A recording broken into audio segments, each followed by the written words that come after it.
Roll right now. In a few moments will help us turn back the hands of time to the Second World War. You also see an impressive lineup of warbirds further still over to the left. Not one, not two, but three P-51 Mustangs and the Corsair to help us tell that story.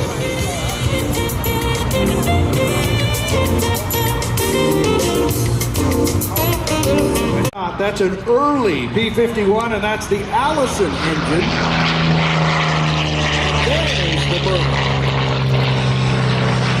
So you know the difference between the two in the rare experience of the and our third P-51, and shortly the Corsair. 100th anniversary celebrations at Mather Fields.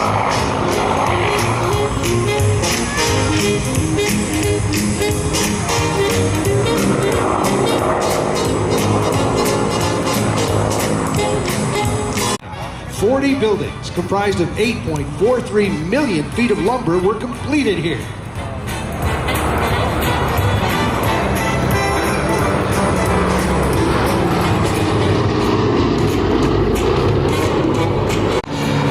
With confidence growing for the Allied victory in World War II, Mather's training activities were terminated in 1944, and the base became a major port of embarkation for troops and aircraft destined for the Pacific. By June of 1945,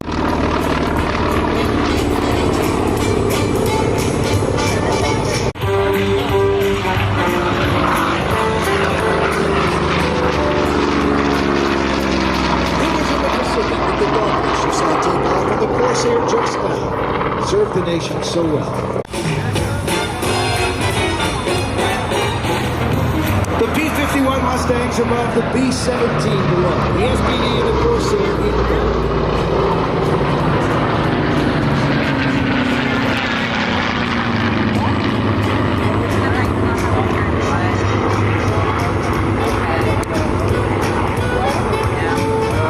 started its career at Pearl Harbor in October 1943. From there, they went throughout the South Pacific.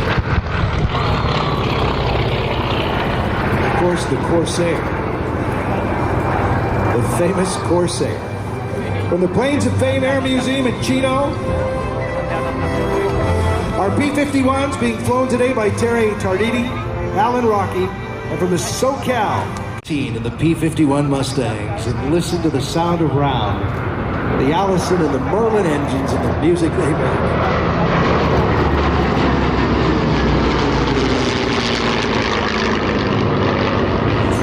As we not only turn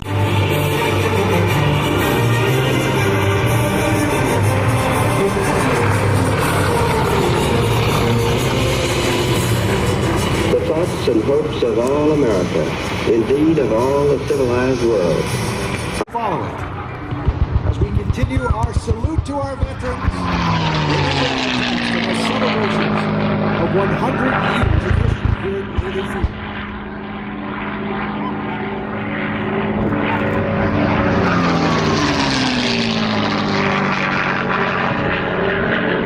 Winter months, tour cities across the U.S. and Canada during the summer, and being piloted by Jim Kimmel in Fountain Hills, Arizona.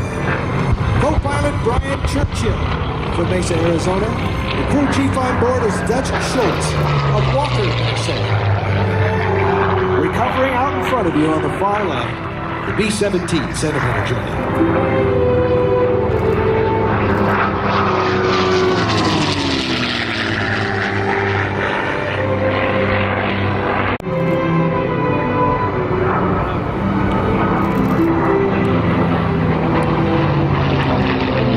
Mather Field during the Second World War and shortly after, as all these aircraft came home and so many of them transited right through Mather. You can experience what it looked like as well with a great reproduction of the original gate, that iconic photograph that you've probably seen in books like Images of America, Mather Field.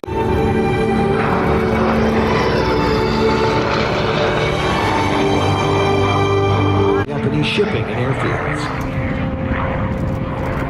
And there, the dauntless dive bomber, the SPD, as our tribute.